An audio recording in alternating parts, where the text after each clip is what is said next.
একসময় একটা ছেলে ছিল যার খুবই রাগ ছিল। সেই ছেলেটি খুবই ছোট ছোট বিষয়ে রেগে যেত এবং এই বিষয়টা তার বাবা খেয়াল করলো যে ছেলেটি খুবই ছোট ছোট বিষয়েই রেগে যাচ্ছে।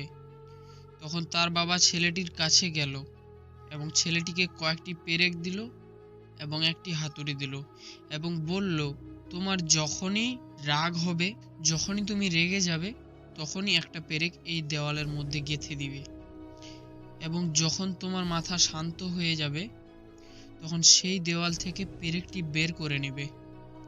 তখন সেই ছেলেটি তার বাবার কথা মতো যখন তার রাগ হতো তখন সে একটি করে পেরেক গেঁথে দিত এবং যখন তার রাগ শান্ত হয়ে যেত তখন আবার পেরেকটি বের করে নিত।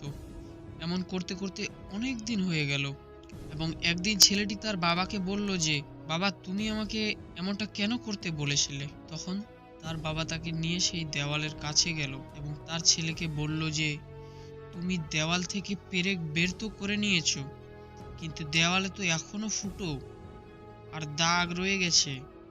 যখন ছেলেটি বুঝতে পারল যে রাগ করলে তার নিজেরই ক্ষতি, তখন থেকে সে রাগ করা ছেড়ে দিল। এমনই বন্ধুরা আমাদের জীবনেও হয়।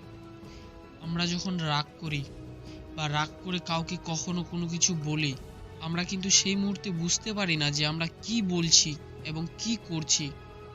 সেই জন্য বলে যে রাগের সময় উত্তর দিতে নেই এবং রাগের সময় কোনো সিদ্ধান্ত নিতে নেই।